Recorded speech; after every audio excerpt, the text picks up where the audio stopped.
तो नमस्कार, मेरा नाम रविकांत भारती है। आज मैं आपको दिखाऊंगा असली केरला स्टोरी। और इस केरला स्टोरी में यह फोटो देखिए, इनका नाम अब्दुल्ला है, इनका नाम खदीजा है।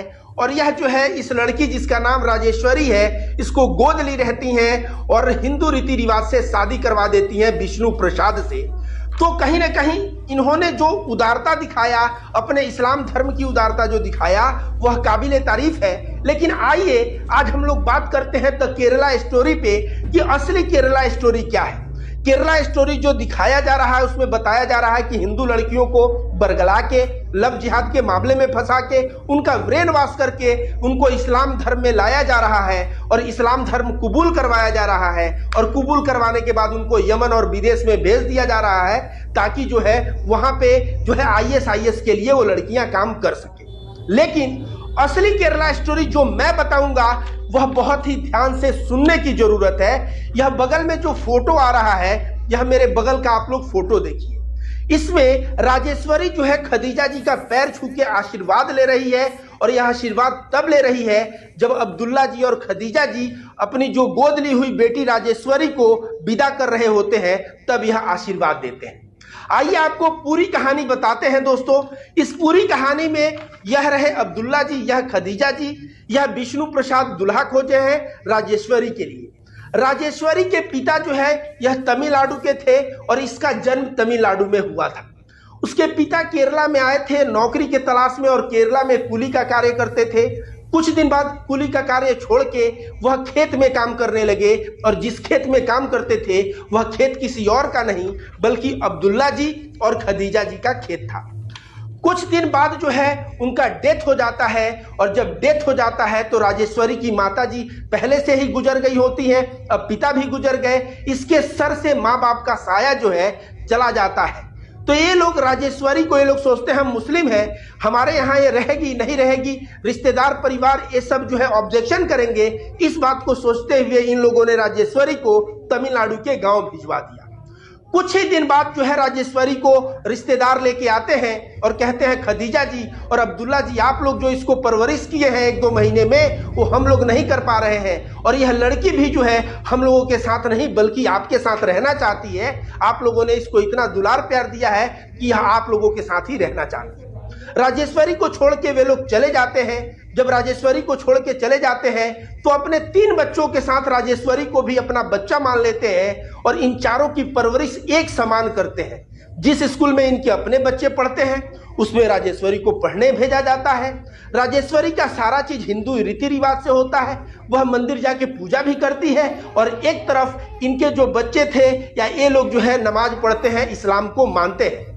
तो जो केरला स्टोरी का जो मूवी बनाया है उसको मैं आज एक बहुत बड़ा सबक देने वाला हूं। दोस्तों आगे क्या हुआ, जब राजेश्वरी बढ़ती गई और 10 वर्ष की अवस्था में इन लोगों ने गोद लिया और 22 वर्ष की जब हो गई तो 12 वर्ष बाद इनको चिंता सताने लगी अब्दुल्ला जी और खदीजा जी को कि इसकी हम लोग शादी कैसे करें।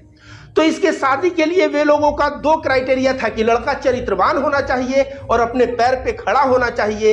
इस क्राइटेरिया में बहुत लोगों को ये लोग खोजे लेकिन कोई ढंग का मिला नहीं।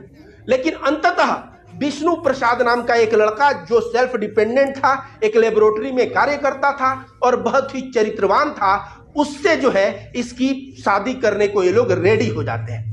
अब केरला स्टोरी वाले लोग तो कहेंगे कि भाई ये तो लड़की को बोलते कि सुनो, तुम मुसलमान के परिवार में बड़ी हुई हो, इस्लाम धर्म अच्छा है, हम लोग हिंदू दुल्हा कहाँ से खोजे, तुम जो है अगर इस्लाम धर्म को अपना लेती हो तो तुमको हम एक बढ़िया मुसलमान लड़के से शादी करवा देंगे जो समृद्ध रहेगा और तुमको बहुत खुश रखेगा।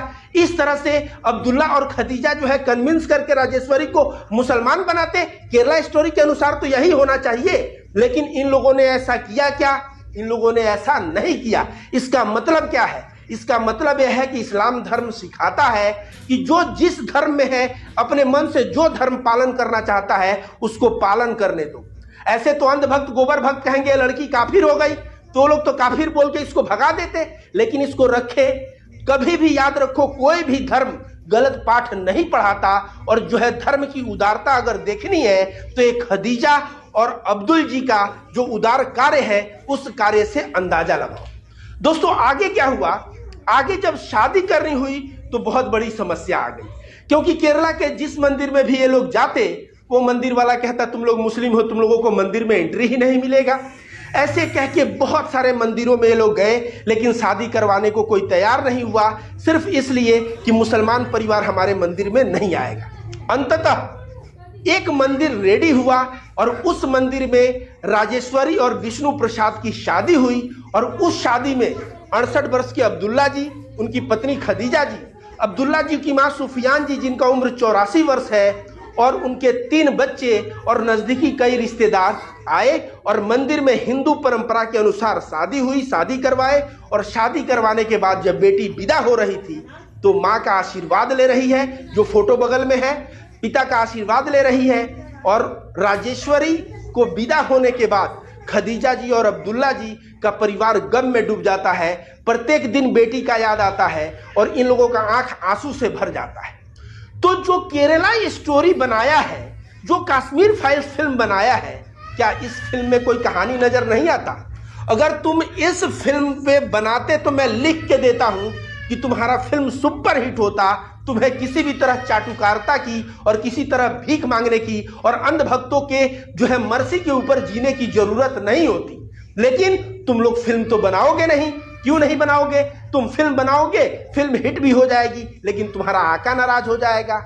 लेकिन गोदी मीडिया और ये जो द कश्मीर फाइल बनाने वाला अग्निहोत्री हो गया और चाहे द केरला स्टोरी बनाने वाले, इन लोगों का तो है कि हम चाटुकारिता करें अपने आका का, ताकि हमारा आका हमसे खुश रहे। और उस आका की चाटुकारिता में इन लोगों ने इतना अंधा हो गया है कि ये लोग नफरत फैला रहे हैं, हिंदू मुस्लिम को बांटने का कार्य कर रहे हैं। तो याद रखो, इतिहास जब लिखा जाएगा ना, तो इतिहास में तुम लोगों के नाम जब आएगा तो लोग तुम्हारे मुंह पे थूकेंगे, तुम्हारे नाम पे थूकेंगे कि ऐसा कलंकित नाम थे गोदी मीडिया के पत्रकार, ऐसा कलंकित नाम था कश्मीर फाइल बनाने वाला, ऐसा कलंकित नाम था द केरला स्टोरी बनाने वाला, जो देश को बांटने का कार्य किया है। याद रखो, ये हिंदुस्तान है और हिंदुस्तान में सदा से जोड़ने वाले लोगों का सम्मान किया गया है। चाहे तुम ले लो ईसा मसीह, मोहम्मद साहब, ये जोड़ने का कार्य किए हैं। हिंदू धर्म में आओ, मैं बताता हूं। युक्तेश्वर गिरी, योगानंद, उसके बाद मैं बता रहा हूं लहरी महाराज, इसके बाद त्रैलंग स्वामी, आ जाओ भारत की धरती से और बता रहा हूं, बुद्ध हो गए, महावीर हो गए। ये सभी लोगों को हिंदुस्तान सम्मान इसलिए करता है कि इन लोगों की सारी शिक्षा जोड़ने पे है, प्रेम पे है, सद्भाव पे है, नफरत पे नहीं है। और तुम लोग सरेआम जो है नफरत फैला रहे हो।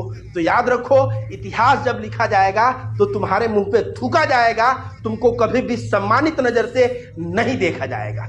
लेकिन यह जो फोटो में 2 लोग जो दिख रहे हैं, यह अब्दुल्ला जी और यह खदीजा जी, इन लोगों को इतिहास अगर आज से 1000 वर्ष बाद भी इनका इतिहास कोई पढ़ेगा तो वह गर्व से कहेगा कि हाँ भाई, मुसलमान हो तो ऐसा। ये लोग मुसलमान होते हुए भी एक हिंदू लड़की को परवरिश करके, हिंदू लड़के से शादी करवा के उसको सही जगह पहुंचाए, यह होता है धर्म। तो मैं कहूंगा, जो द केरला स्टोरी बना रहा है या द कश्मीर फाइल जो बनाया है, या गोदी मीडिया के पत्रकारों से सुधर जाओ और सुधर के रविकांत भारती के रास्ते पे चलो, प्रेम और सद्भाव के रास्ते पे चलो, गीता के रास्ते पे चलो, उपनिषद के रास्ते पे चलो, कुरान और बाइबल के रास्ते पे चलो, प्रेम का संदेश बांटो। इस तरह से नफरत करके अपने आका की जूता तो चाट सकते हो, लेकिन सम्मान तुम्हें कभी नहीं मिलेगा। गई थी ना एक पत्रकार पटना में कि नारा लगा, तो नारा कौन लगाया? जिम्मेदार नागरिक नारा लगाया और नारा लगा के दिखा दिया कि अंजना गोदी जो है, यह अंजना गोदी को औकात दिखा दिया। जिम्मेदार नागरिक की बिहार की धरती पे अगर तुम आओगी इस तरह से स्टूडियो में बैठ के नफरत फैला के और बिहार में आओगे, तो बिहार के जो लोग हैं ना, जो शांति प्रिय लोग हैं, ऐसे ही नाराबाजी करके तुम्हें सही औकात दिखाने का कार्य करेंगे। दोस्तों, द केरला स्टोरी आएगा और चला जाएगा, इसको बाइकॉट और बहुत ज्यादा विरोध करने की जरूरत नहीं है। लेकिन में द कश्मीर फाइल और द केरला स्टोरी बनाने वाले लोगों से मैं कहूंगा कि महाराज जरा इसके ऊपर भी फिल्म एक बना दीजिए। लेकिन मैं जानता हूं कि आप जो है इनके ऊपर फिल्मुआ नहीं बनाएंगे, और इसलिए नहीं बनाएंगे क्योंकि आपके आका नाराज हो जाएंगे और आपको दिन रात का काम है अपने आका का जूता चाटना, चाटुकारिता करना। तो चाटुकारिता करते रहिए, लेकिन हिंदुस्तान है, यह हिंदुस्तान जो है ना, यहाँ भाषा से लोग अलग हैं, धर्म से लोग अलग हैं, जगह से लोग अलग हैं, पहनावा से लोग अलग हैं, खान पीन से लोग अलग हैं, लेकिन फिर भी लोग एक हैं। और यहाँ पे धर्म को आधार बना के लोगों को बांटने का जो तुम प्रयास कर रहे हो, हिंदुस्तान कभी माफ नहीं करेगा। याद करो, कोई केवल गुलाब का बगीचा हो, कोई गेंदा फूल का बगीचा हो, अच्छा लगेगा? नहीं। लेकिन एक बगीचा हो जिसमें गुलाब के भी पौधे हो, गेंदा फूल के भी पौधे हो, तरह तरह के कई पौधे हो, अलग अलग फूल, तो अलग अलग फूल का वह बाग कितना सुंदर लगता है, कितना सुगंधित लगता है। तो हिंदुस्तान वैसा बाग है जो धर्म के आधार पे, भाषा के आधार पे, जन्म स्थान के आधार पे, खाना पीना के आधार पे, पहनावा के आधार पे लोग अलग हैं, देखने में लोग अलग हैं, लेकिन फिर भी लोग एक हैं। यह इतना सुंदर बाग है और इस बाग को तुम लोग हिंदू मुस्लिम बांटने का प्रयास कर रहे हो, इतिहास तुम्हें कदापि माफ नहीं करेगा।